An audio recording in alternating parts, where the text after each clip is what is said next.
She said the prettiest place on earth is Baltimore at night.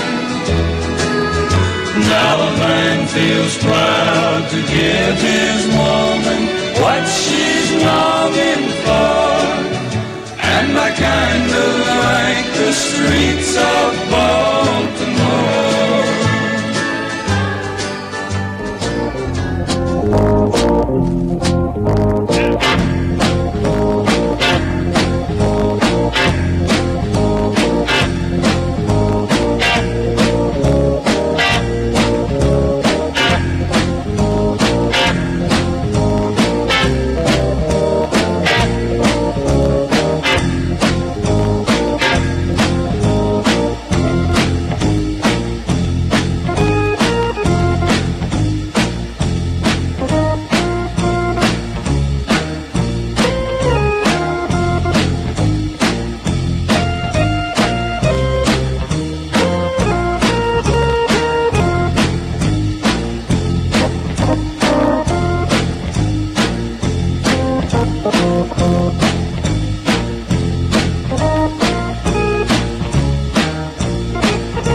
Got some back feed on.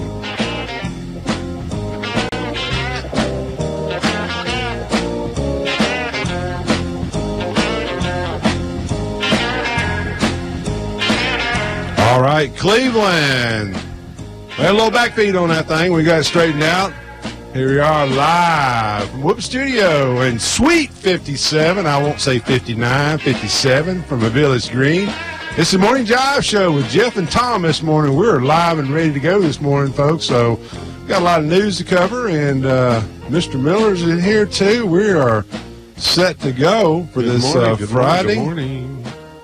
Jeff, how are you this morning? Wonderful. Let's get a cup of Joe and let's go this morning. We got a Friday morning, and it's going to be a beautiful day outside, it looks like. And Jeff's going to give us a report here shortly on that. So, buddy. Jeff, we the dine around last night went very well. Tell me about that. We participated in it, and your lovely wife and daughter went with Denise and myself, and I had Kelsey and Hunter also with us, and we walked through. It rained a little bit. It wasn't bad. It was a good turnout, though. We got a caller already this morning, Jeff. I'm telling you what, we're lighting it up early this morning. You're live on the Morning Jive with Jeff and Tom. Good morning. Well, Jeff, this is Mike Bell. How are you? Hey, Senator Bell. We thought you may be sleeping in this morning. Well, I'm actually looking for Cleveland in this fog. Is it still down here? Yeah. It is. Somewhere, drop a needle in that thing. Coming through the Bowater fog. Well, I'm through Charleston on North Lee Highway, heading into Cleveland to do some work today. Actually, we can talk about this briefly. We've been wrapped up session this week, and now I'm trying to, get caught up on my work and my own business. I saw that you guys ended up right around midnight our time yesterday, or night before last. Yeah, Wednesday evening we did, and I think it was 10:47 Central Time. I turned around and took a picture of the board when we went sine die, but we did finish for the year. Jeff, you've been through it a number of times. The last day or two can be extremely hectic. You better keep your head on a swivel because you don't know what's coming next. That's the How about hey, Senator Bell, we're going to get you a bobblehead up there for you. How about that? You can put it on your desk, and that thing just bobble the last couple of days. That's what you need. We're going to get you a bobblehead. And Tom, legislators they're just like anybody else. They tend to put off those hard issues, those hard problems till the end. We tend to do that in our own life. It's easy to take care of the little issues, the little problems, but you tend to just human nature to put off those things that are tougher to deal with until the end, and that's what we do. And we spend the last couple days in negotiating negotiations between, one house and the other, not necessarily partisan negotiations because the Republicans control everything anyway, but negotiations between the houses where we differ on things, and it takes a while to get through. I actually thought we would finish up Tuesday, and then I guess by noon Tuesday you could see it was going to be Wednesday. I thought, well, we'll get out of here by 1 or 2 o'clock Wednesday afternoon, and then, of course, it ended up being almost midnight Wednesday night before we got out. Yeah, you can see that finish line. They kept moving the finish line down the road a little bit. And honestly, Senator, sometimes those hard issues do go away when they get procrastinated like that. Some of them do go away, but some of them, if the legislators are bullheaded, they're going to make sure that it's brought up before the end of session. But absolutely, many of them, and you're right, many of them went away. We had a controversial one of the governor's bills. It was controversial. It was going to change the way the Hope Scholarship was allotted to students. It was going to require students to do a minimum of 30 hours a year. They were going to lose part of their financial aid.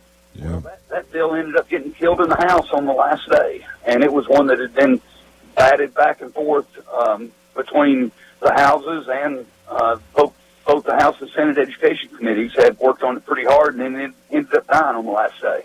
That's kind of my baby. I don't want to mess with my baby too much. That Hope the scholarship fund from the lottery. We debated that back in the day of whether or not to require that, and decided not to. So, what was the policy reason for doing that? Just to trying to encourage more students to graduate within 4 years. That's the policy reason for doing it. It is interesting. You see, we've got some schools in this state, and I believe, if my memory is correct, Lane College, which is a small private college. Only 5% of their students graduate in 4 years. The highest one, the school in the state with the highest 4-year graduation rate, I probably could give you a couple of guesses and you would get it, but it's Swanee, University of the South. And Lane College is a predominantly black college, serves a lot of low-income students, whereas University of the South is, I wouldn't think there's a more affluent school in the state. Probably not, yeah. Probably not. And so that was part of the discussion, and I think part of the reason it was killed. This would seem to punish students who may have to work full time and go to school. Yeah, and too, Mike, I could see the issue of low income and the parents not there to support them through high school, and they're struggling. They really want to make a difference in themselves, going into college, and they may have a little struggle. Right. As you go to Cleveland State, there's intramural classes you have to take that you're not up to speed. So that requires a lot of students to take a little extra time also. The credits are not counted towards your degree. That's true. One state has done something similar, and it's the state of Indiana, and they've had the program in place for 3 years. And again, one of the arguments against doing what this bill was going to do was Indiana's had the program in effect 3 years, and it's not moved the needle at all. Yeah. So that was one of the bills. And Jeff, I'll tell you, a bill that I was sponsored and was able to get passed this year that you won't read about on the front page of the paper, but it was something that myself and former Senator Dwayne Bunch tried to do when I was in the House, and was finally successful in getting it done this year, probably 10 years after I first introduced it. And it's not it's not a bill you're going to read about on the front page, but it helps reverse a situation where our citizens are put at a disadvantage when they have an issue or a matter before a state board. And the administrative law process, Jeff, that I know you're familiar with. If you have let's just use an issue with the Department of Safety. Let's say you've had a civil asset forfeiture issue or DUI or any kind of issue before the Department of Safety. Well, if you contest that, like a civil asset forfeiture issue, you first go before the department, and they get to rule on it. If they don't like it, then you go before an administrative law judge who's also an employee of the state, and if they make a ruling and you want to appeal that, you have to go to Chancery Court in Davidson County. Well, the bill that I passed lets gives the citizen a choice. If he wants to be heard here in Bradley County, it now will be heard before the chancellor in Bradley County, so the citizen doesn't have to go to Davidson County, doesn't have to sit before an unelected, and just from our county and many of the counties in the state, we elect conservative judges, Republican judges, and we're having to have our cases heard in Davidson County by liberal judges. And this gives the citizen the choice to have the case heard locally, so they don't have to travel to Nashville, and the state has to travel back to the community that the citizen is from. So it makes the process more convenient for the citizen and less convenient for the state, where that situation is turned directly opposite right now. Yeah, that's a definite improvement. And the asset forfeiture statute is very controversial. I mean, I see where it does some good when they confiscate drug money along the interstate, but some people get caught up in the crosshairs with a child maybe driving a car that belongs to a parent, and that automobile gets forfeited, and the true owner has to go through all those hoops, and sometimes it takes a while to do that. I've had to help people in that process before. It does, and we made some reforms to that were separate from this bill that I carried this year as well. So I think we had a good year. Again, anytime you can balance the budget, get out of town, it's a good year. One of the issues that we dealt with right at the end, also, if you know any teachers, anybody in education, you know that there's been some issues with the TN Ready test. Yeah, I'm glad you're bringing that up. Tell us about that. Actually, it's on the paper, front news of the Chattanooga Free Press this morning. Cable cut. The latest TN result woes from Atlanta. Well, and there's just been a comedy of errors. Yes. That have not necessarily been the fault of the state, but no. This cable was cut, I believe, by a dump truck, if I remember reading correctly, but it cut off all fiber to certain areas of Tennessee. And then last week on Tuesday, we had an out attack on our vendor. Well, we couldn't prevent that, and the system worked exactly like it's supposed to work. When you have an attack on your system, the first thing you got to do is shut it down to protect the data. You don't want the students' confidential information getting out to these people these hackers. So you don't want that happening. So, we again had a number of snafus, and we finally just ended up saying, listen, we're still going to take the test this year. We're still going to require the test, but every teacher, school district, school, and student will be held harmless from the results of the test. And that happened a year ago, didn't it, Mike? 2 years ago. 2 years ago. 2 years ago in a different way. But what happened 2 years ago was much more a problem with the actual system. And we switched vendors. At that time, there was a vendor called Measurement Inc., and we actually canceled their contract and went with a new vendor called Questar. And Questar is the current vendor we have, and there have been a few little bumps with Questar this year, but the major problems have been really beyond our control. Yeah, so it's starting to make you think that somebody doesn't want to hold accountability in our education system. He's going towards the unions on this part. Oh, Senator Bell, he's got it out for the. Find that hacker, and I bet they have a TEA card. Well, Tom, that's been part of the discussion. There's some people, they just want us to do away with this completely. Yeah.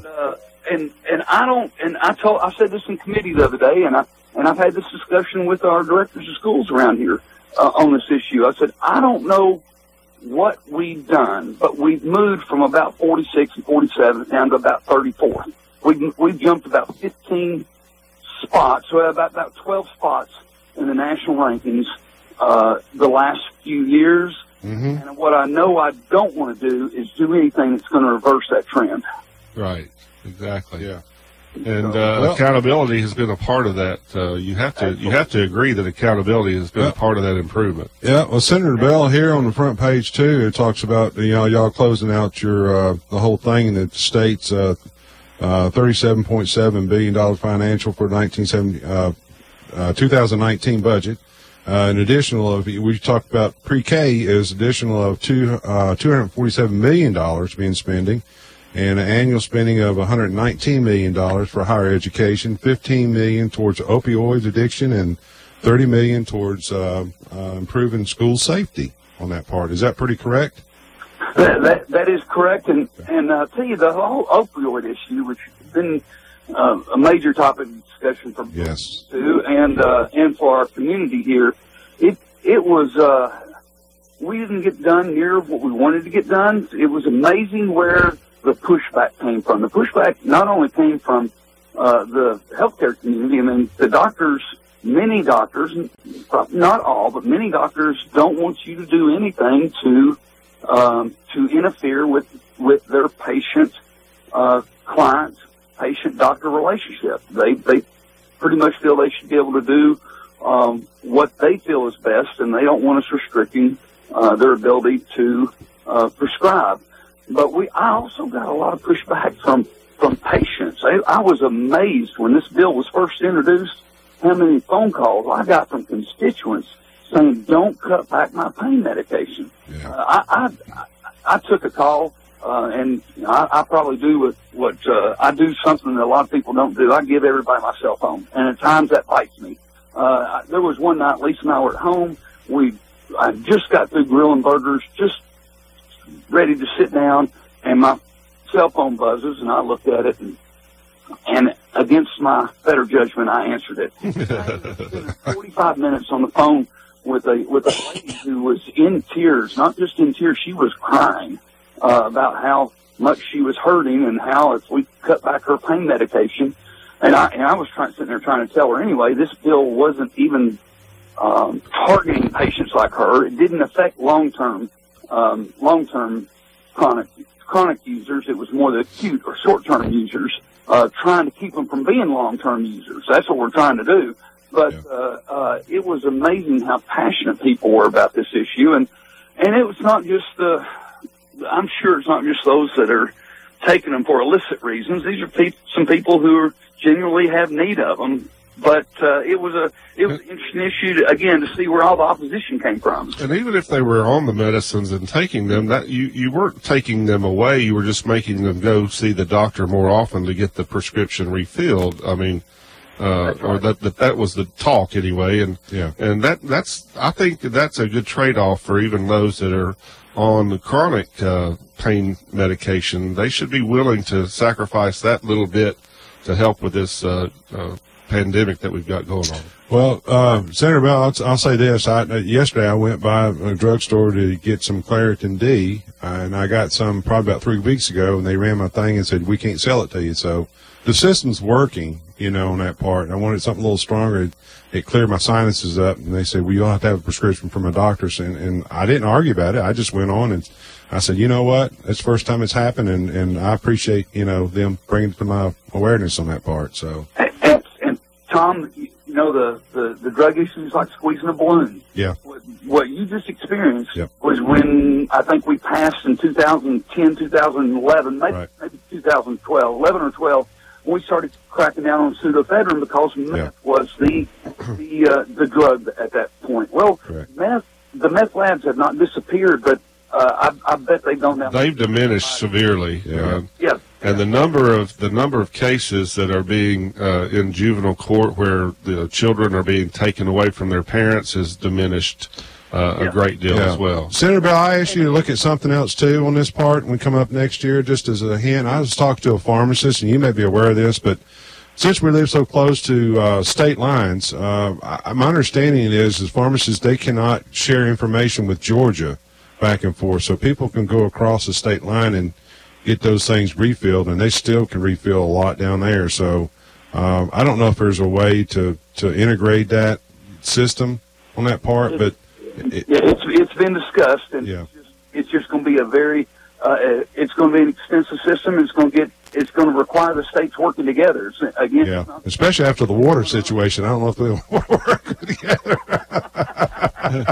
Well, we need some water to drink those pills now. That's right.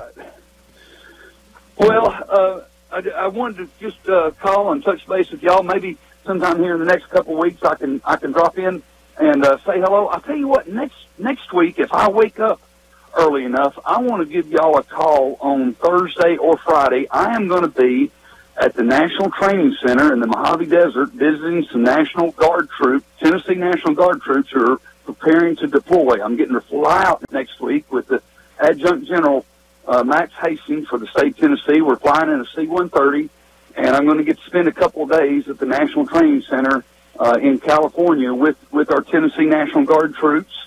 And so of course, I'll be on Pacific time, so I'll have to get up about 4:30. But if I wake up in time, I'll give y'all a call next week from the National Training Center. Sounds great. That'd be awesome. Bell. We appreciate that. We still like to have you down the road to come into the studio and talk about, other things that happened this year and things maybe you're looking at in the fall or upcoming year on that part. Give us a legislative wrap-up. That'd be great. And I saw you last night at the awards banquet for Cleveland High School's trade education program, and just wanted to say thank you for being there for that. My daughter was honored with a first place in the cosmetology arena. She won first place there at Cleveland High. Mike was there to present some awards. So, Senator Bell, thank you so much for your involvement in the community. And right after coming home from the legislature, not going to bed until late in the wee hours of the morning, you got right up and came right on in. So we're going to have to give you a bobblehead with your head on, but a Superman cape on there too. I'm starting to hear people say, "Hey, he's everywhere." Yeah. He's Superman. Have you been cloned, Mike? He's everywhere. Well, guys, y'all have a great day, and I'll talk to you hopefully next week. All right. Thank you, Senator Bell. Appreciate it. Bye-bye. It's always good to hear from Senator Bell. That was an unexpected call on that part. And Senator Bell, if you're in the Bradley County where you can pick us up now, you're always welcome here in the studio at any time we got open mic. Any of the state representatives do, Kevin Brooks or Dan Howell on that part. So please, we'd love to hear you come in and get a wrap up. We'd like to have those come in too, Jeff, and talk about what's happened up there at the house also, and some things that they had to struggle to get through. So always open. All right. And we have an election coming up next Tuesday. How about that? We do. Early voting is closed out yesterday. It was the last day.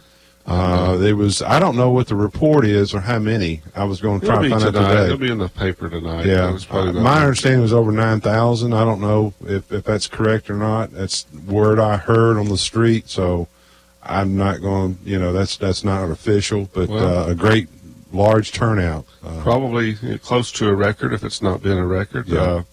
And that's a good thing. That's a really good thing. And then there'll probably be a real high turnout for election day as well. So going to be electing a new sheriff and county commissioners and a circuit court clerk. Close to the bottom of the hour, we'll have our movie.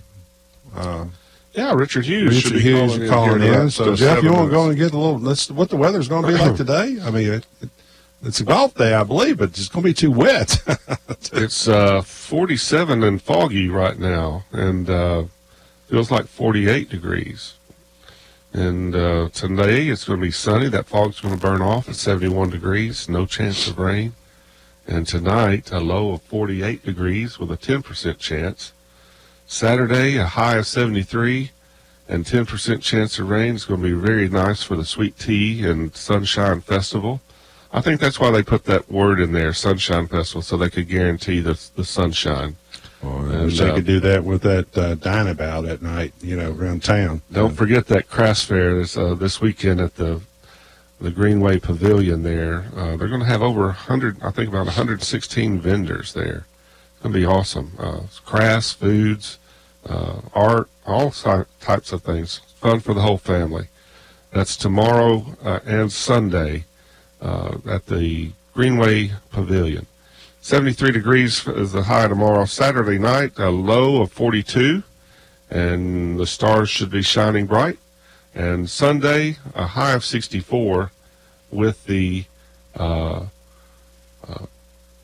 chance of rain. And I've just been corrected. I said 116. I had a dyslexic moment. It's 161 vendors 161 vendors out there. Right there on the Greenway. That's going to be crowded. My wifey's going to be one of them. So go out there. If you go out there and tell her you heard about her and her booth on the Morning Jive, she'll give you a 10% discount. Oh, all right. But you have to mention the Morning Jive with Jeff and Tom, and then you have to get it right. You have to get it right. But if you buy something from her, she'll give you a 10% discount. All right, Jeff. That's great. And Sweet Tea and Sunshine Festival tomorrow. All right. Well, Jeff, today also, last Friday in April is always National Arbor Day. So today is National Arbor Day. And you get out and plant a tree. Plant a tree on that part.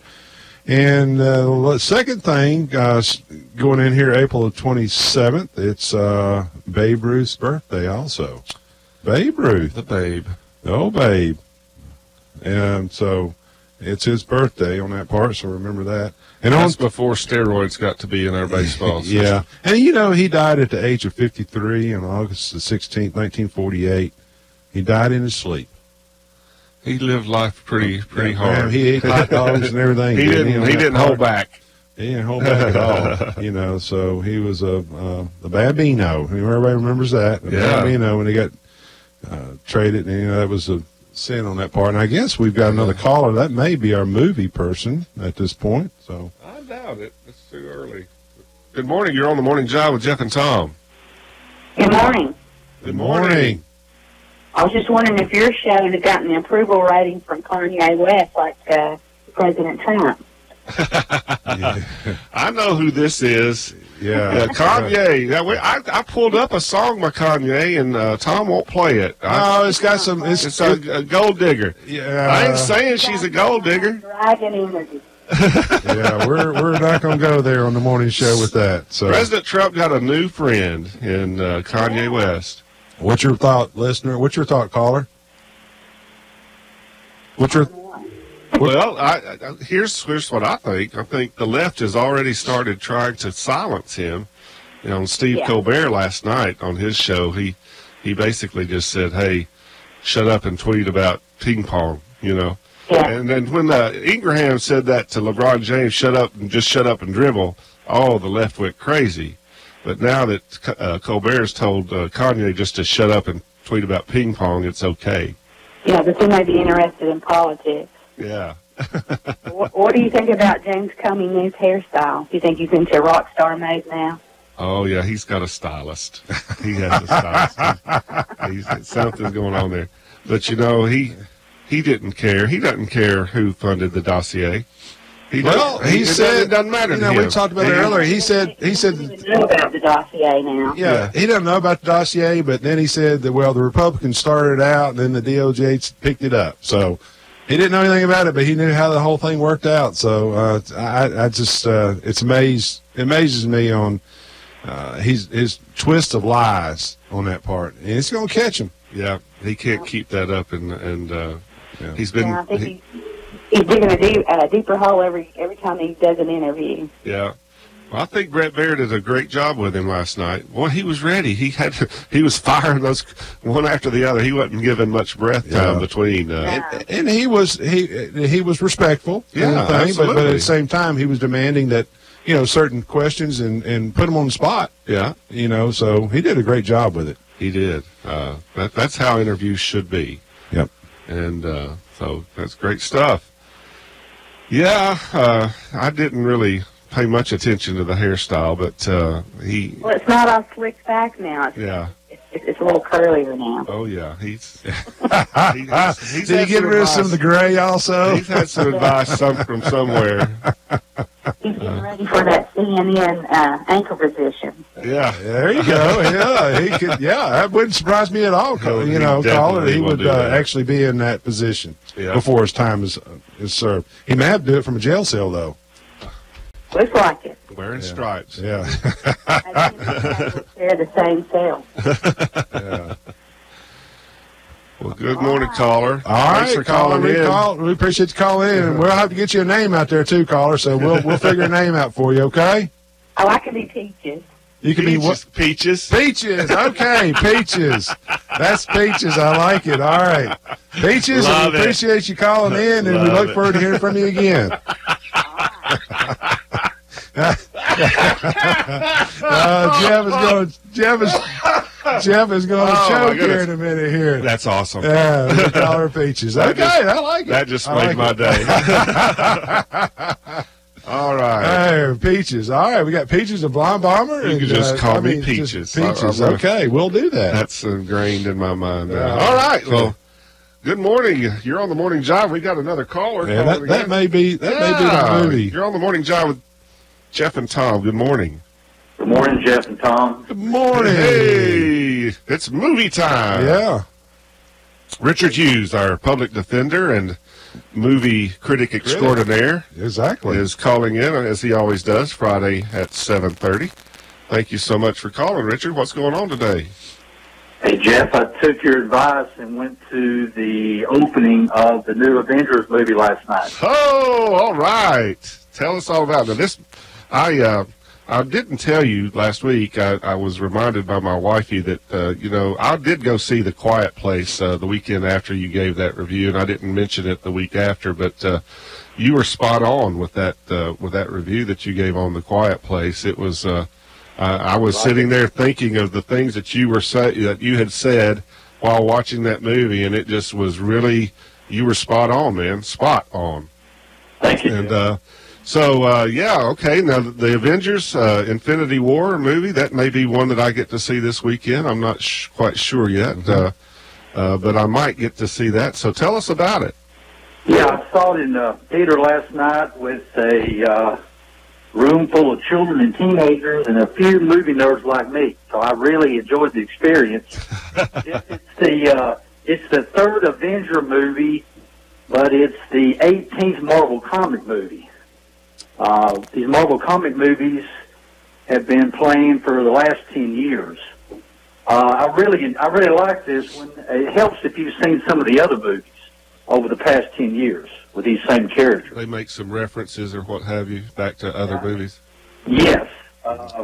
There's a large web of characters. It includes their movies. So it helps. This one picks up right after the last Thor movie. I don't know if you saw that last year.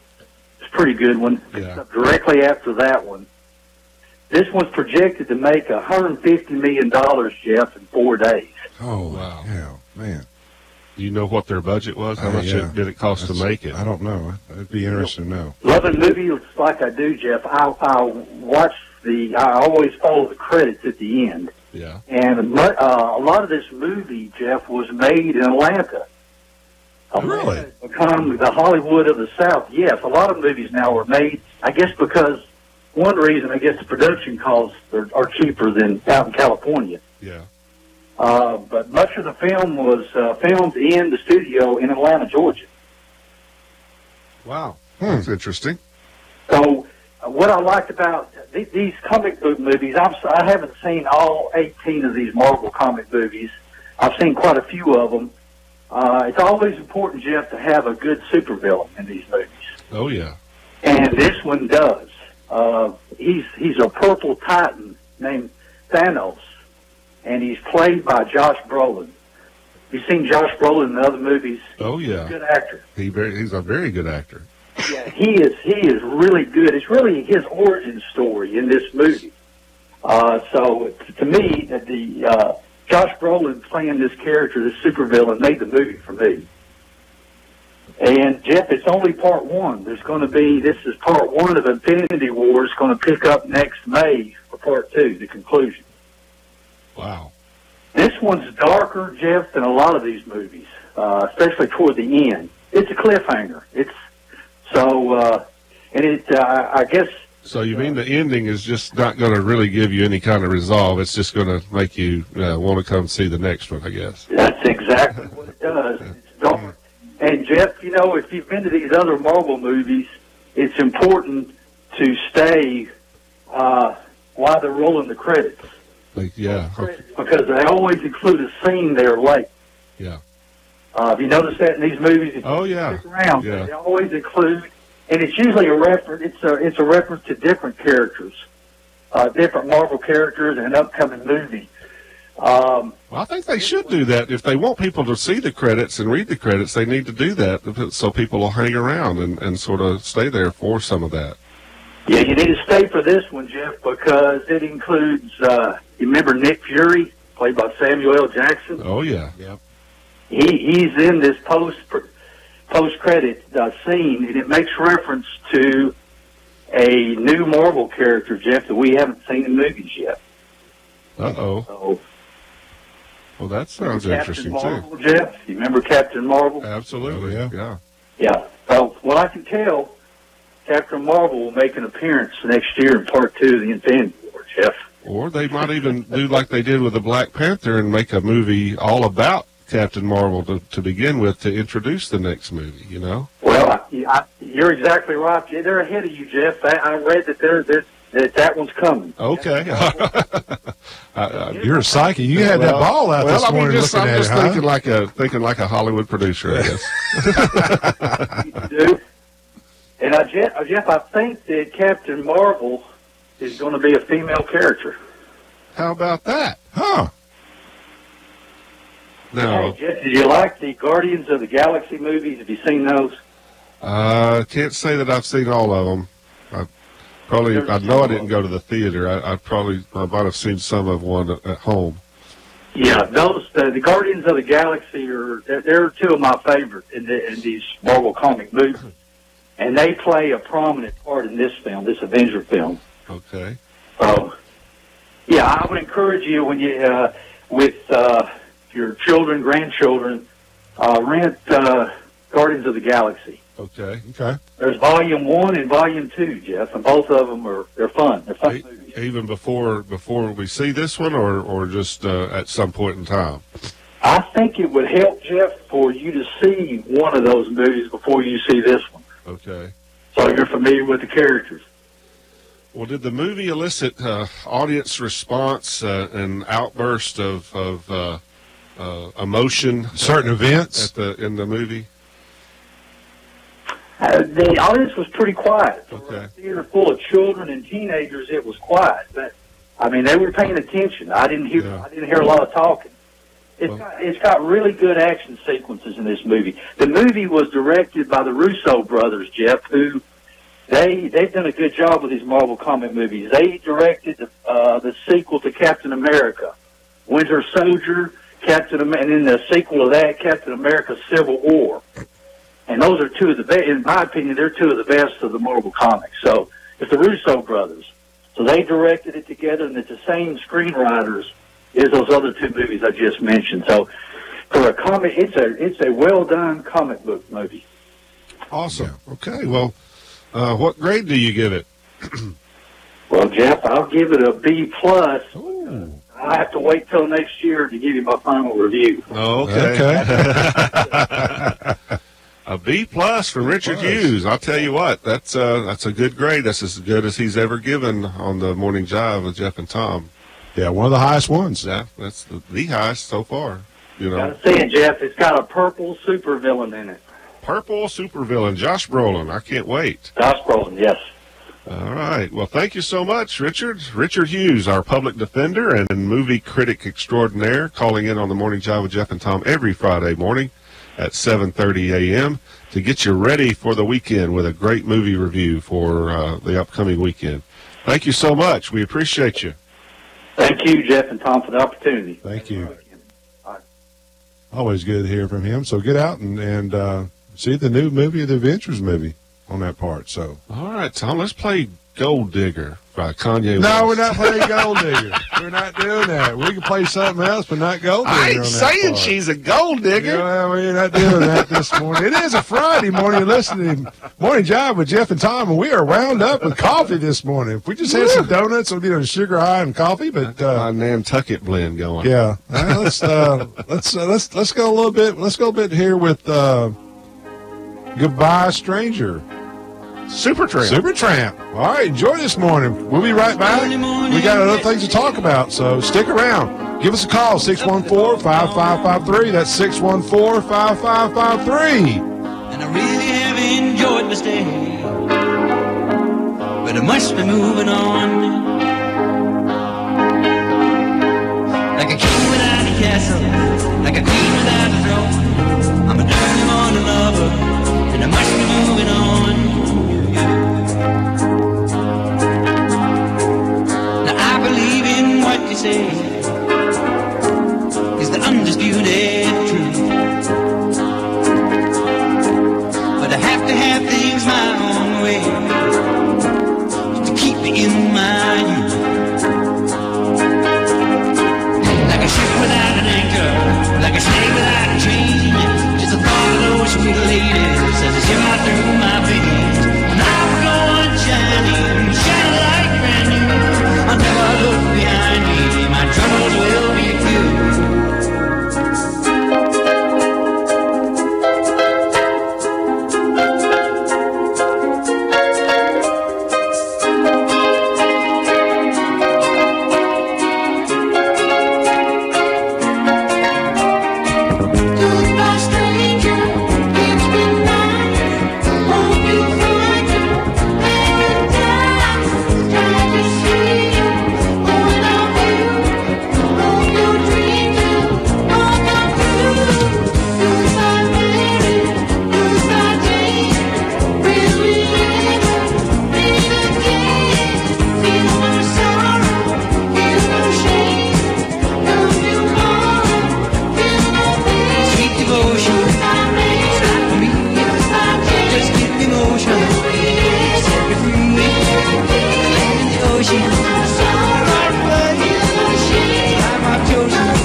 show, Jeff. A little Supertramp, Goodbye Stranger this morning.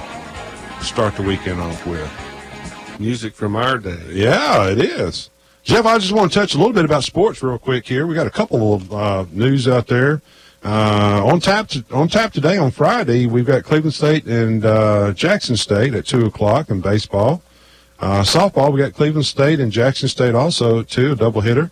Polk County's at Cleveland. It's senior night. Senior night at Cleveland against Polk County tonight, and softball. So get out and be a participator in that. That should be a good game. I think we got another caller here. Yeah, we do. And let's go through here real quick on Cleveland State. Sure to go ahead and take the caller on that part. Also, too, we have the Lady Vols from added a Washington State guard transfer. The Tennessee girls have had announced additional 6'3" Washington State transfer, Lucy Brown, on Thursday. So she's picked up a transfer on that part.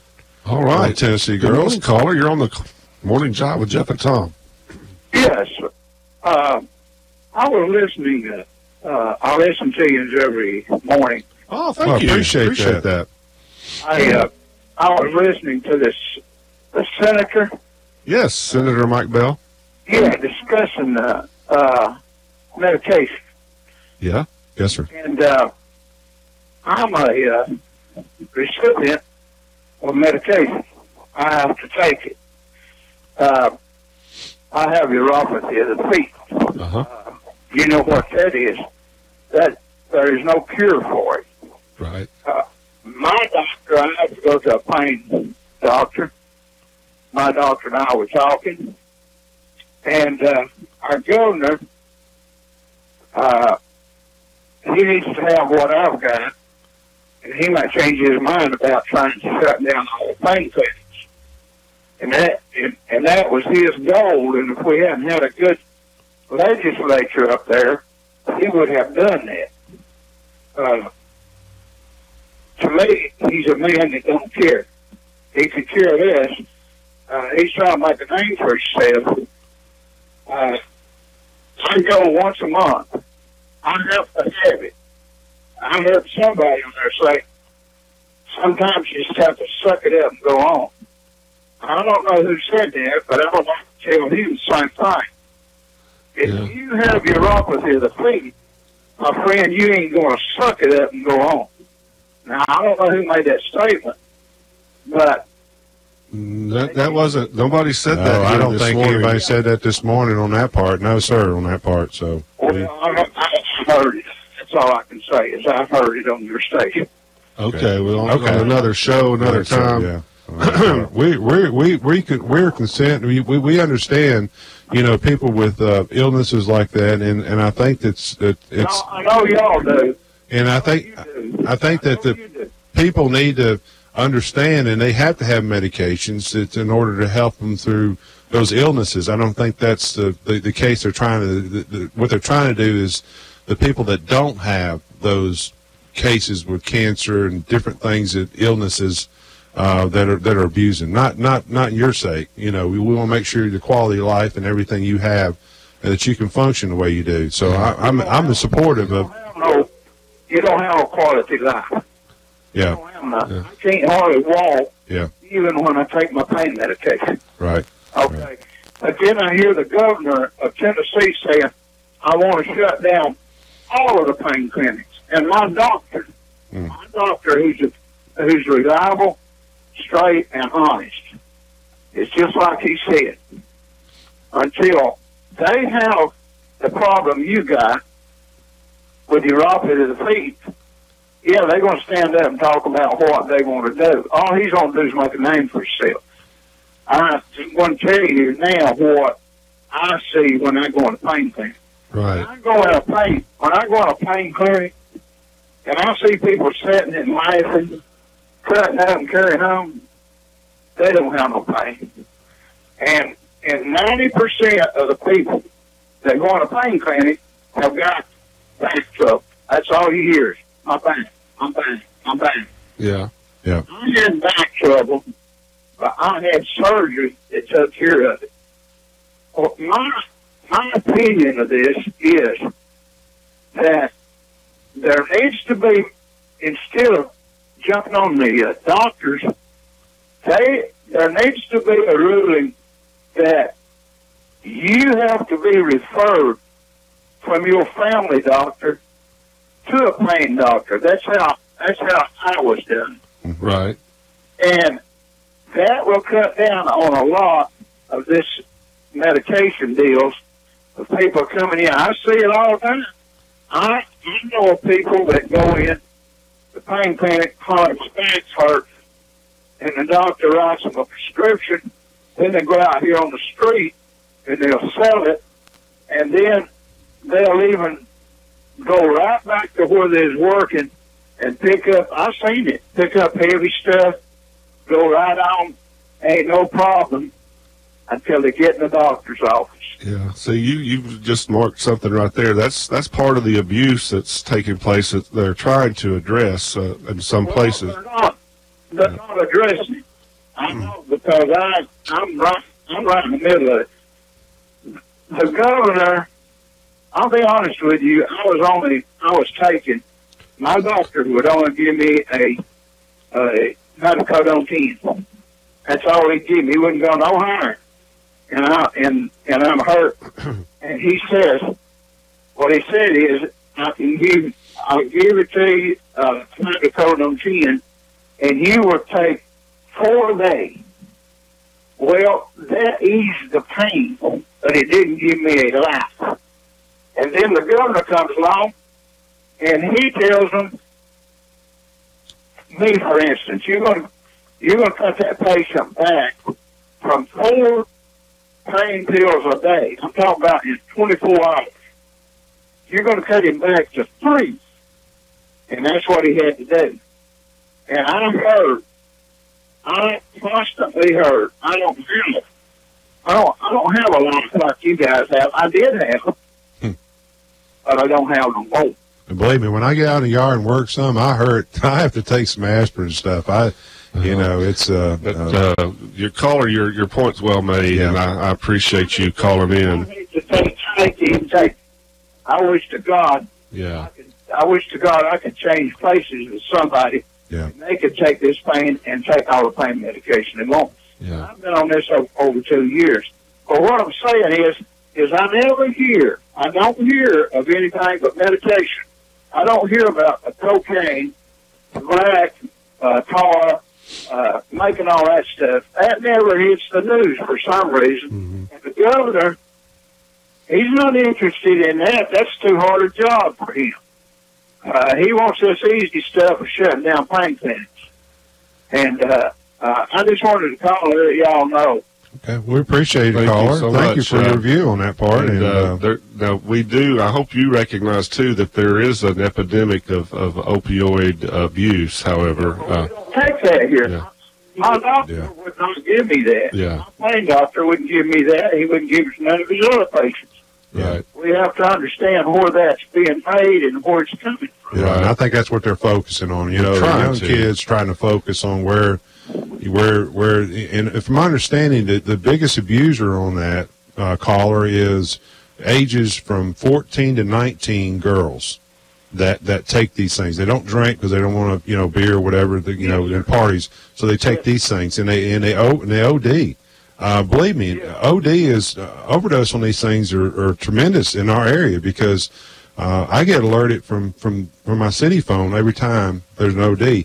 And a lot of times they're stealing them from their parents' medicine cabinet. And you would be amazed how many times I get texts from 911 that actually shows that there's been an OD and OD. It's really heartbreaking. This is just in our community. Oh, yeah, it certainly is. It is.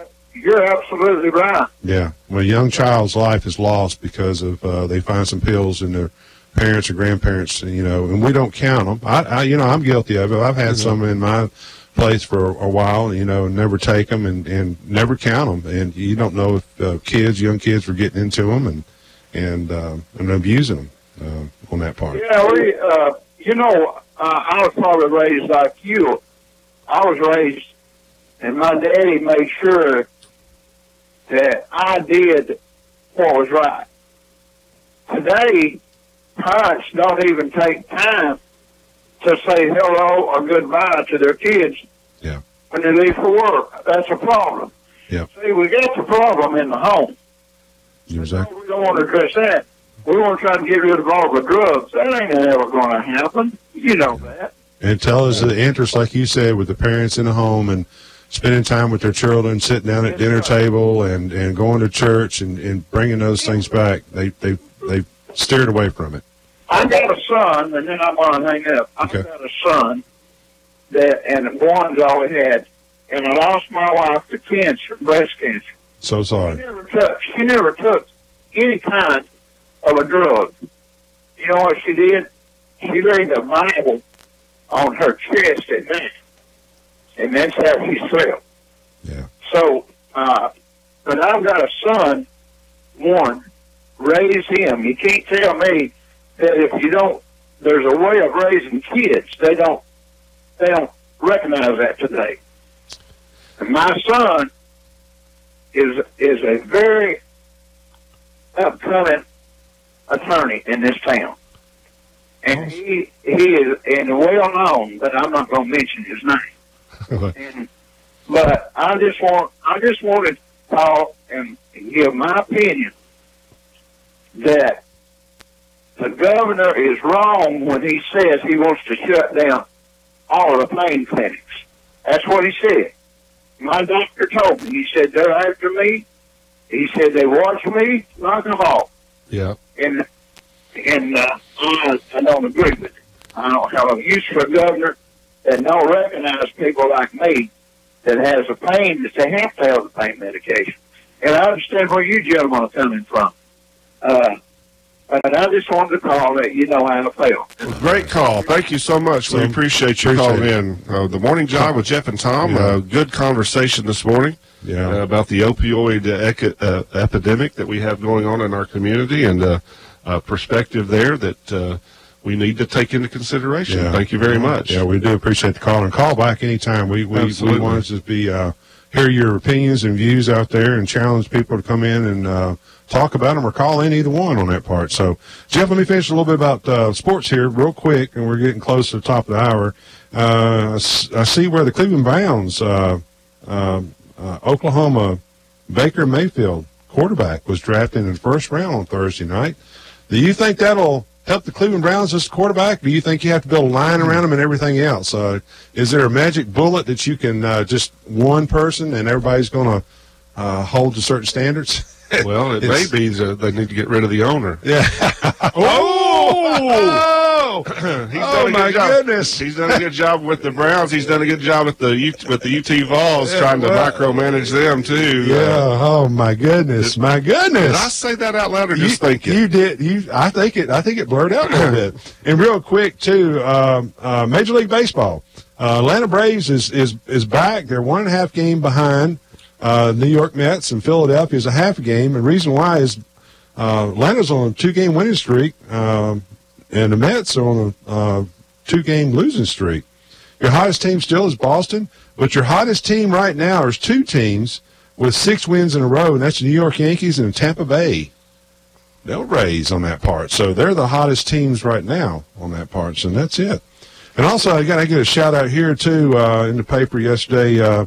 Sherry Maxfield was named our new 9/11 center director. So congratulations to her. She was serving as an interim, and I'm sure she'll do a great job. She's aware of all the policies and procedures, and I know she'll do a wonderful job and carry on the after Joe Wilson retired. She sat in that role. So congratulations, Sherry Maxfield from the Whoop Radio and Morning Jive with Jeff and Tom. We'd like to get you in here and talk about that. Yeah, kudos to you. Please do come in and tell us all about the 911 center. And also, if you went by the Cleveland Speedway the other day, you actually saw they were turning down the stadium seats and stuff. So, Jeff, we got another caller turning down stadium seats, and I'm kind of curious. I've got information of what's going on there, but I'm not going to disclose anything yet until that person wants to come out and tell us what's going on. So. Good morning. You're on the Morning Jive with Jeff and Tom. Well, Tom, this is Tom. I've carried Tom's name all my life. Your name's Tom? Yes. All right. All right. But I got another name that goes with it. But when I was a child, my brother-in-law nicknamed me Tom. So I've carried all these years. But I've got neuropathy, and I take 2 pills a day.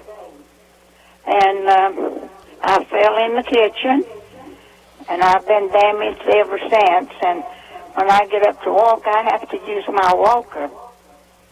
And I've got a good doctor. And also, I had a cancer cut out of my head. So that's my problem. I pay for all of my bills. I keep my insurance up and all. So I've enjoyed y'all's program since you started. I've not missed a morning. Awesome. Thank you so much. Appreciate that. More than welcome. We thought we were just talking to ourselves. No, you're not. I mean, and I know Mr. Goins. He and I watched Ron and Debbie every Saturday morning, and I miss that. I miss it so bad, but thank the Lord I did get to talk with Ron before he passed away. Yeah. He's a wonderful person. Wonderful, great show, too. Pardon? He's a wonderful person. It was a great show that they had on there, too. That he was very active. Yeah, I learned a lot from that, but I've listened to this radio station ever since Jerry brought it to Cleveland. Yeah, well, good. Hadn't been about 11 years. Yep. Yeah. Well, that's how long I've watched it. And I listen to it on Sunday when they have the gospel music. Oh, yeah. It's good stuff. If I don't like some of their songs, I just go to my music myself that I've got here. Debit. The music of America. Right. I'm especially for that. I don't like this other stuff. But anyway, I want you all to know that I enjoy it, and I'll wait for it every morning that y'all is on. Now, I listen to Steve. I call them the Wildcats. Yeah. You talk about the backfire? Backfire? Yeah. I'm now telling you, grown men and... They get at it, don't they? Yeah. I think we had to have the priest come by and bless it after they leave. It gets a little outrageous at times, doesn't it? Well, listen, I'm going to get off the phone. Yeah. I don't want you to miss another call. And thank you so kindly for taking my call. I'll talk with you later. All right. You call anytime. Thank you so much. Thank you, caller. The Morning Jive with Jeff and Tom. And it's Friday, and it's 8 o'clock after 8, Tom. And we've had a great week this week. And it's flown by again, the fastest hour in radio right here on the Morning Jive with Jeff and Tom. And we're going to be back Monday. And we've got a lot of good topics to talk about. And we're going to have, hopefully next week, another Civic Club representative come in and tell us about that. We are. And we're going to have a movie review on Friday like we always do. Remember about the Avengers and Infinity War. And also we're trying to get both people that are running for sheriff, Eric Watson and Steve Lawson both. And I think I've got one coming in, and I've contacted the other one to give them a platform. If we've invited both of them and only one comes in, we can just go ahead and do with one. So that's the way it works. I mean, as long as you've got an invitation, and if you don't accept it, that's your prerogative. But that doesn't mean we're going to stop and not have the other person on. Exactly. So Monday morning, we'll probably have sheriff candidates on the Morning Jive. Probably Monday and maybe Tuesday. I think I got one loaded up for Tuesday morning early. And, of course, Tuesday's voting day, but the other one needs to contact Jeff or myself, and that's Jeff Miller and Tom Cassida. So give us a contact. I've got one, I think, locked in on it for Tuesday morning. I look forward for that individual coming in, and I hope the other one will have that same opportunity. Give us a chance for him to a platform to talk for him. So, all right, okay, all right. And caller, we appreciate you, last caller, on that part, and prayers are with you, and we appreciate you listening. It's always great, Jeff, to hear that people are listening. We always, like you said, we think we're talking about ourselves, but when we're out in the community and stuff, let us know. Let us know if you like our show, if you're listening to our show. It's always good to hear those comments. It makes us. I know it enlightens me somewhat. Yep. On that part, there were being information and giving people. If you have topics you want to talk about, just call us and we'll try to chime in and let you tell us what you think about it, and go from there. All right, let's head out here with a little bit of "Don't Mess Around" with Jim here. All right, here we go. We'll see you Monday morning. 42nd Street got Big Jim a Walker, he a bull shooting son of a gun. Yeah, he's big and dumb as a man can come, but he's stronger than a country horse.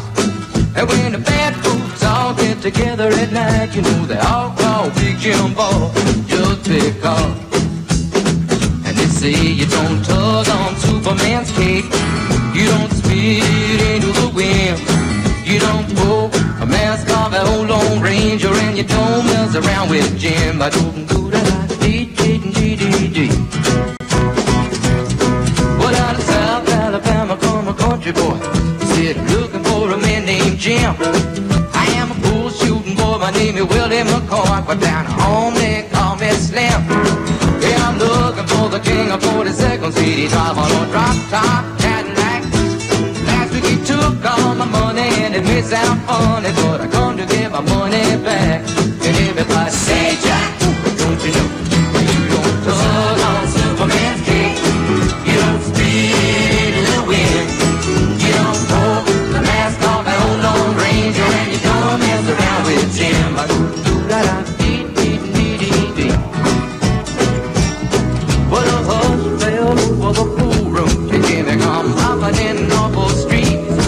And when the cutting was done, the only part that wasn't bloody was the soles of the big man's feet. Yeah, he was cutting about 100 places, and he was shot in a couple more. And you better believe I sung a different kind of story when a big Jim hit the floor. And they say you don't tug on Superman's cape, you don't spit into the wind, you don't pull the mask off an old Lone Ranger, and you don't mess around with Slim. Yeah, Big Jim got his hat. Find out where it's at. It's not hustling people strange to you, even if you do got a two-piece custom-made bull for you. Yeah, you don't tug on Superman's cape, you don't spit into the wind, you don't pull the mask off an old Lone Ranger, and you don't mess around with Slim.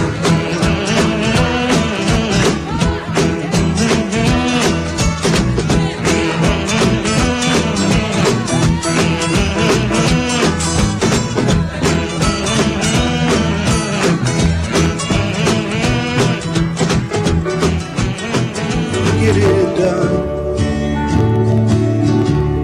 the way it should be. It'll be her loving me. If ever I'm down and out and need someone to love, it'll be her loving me.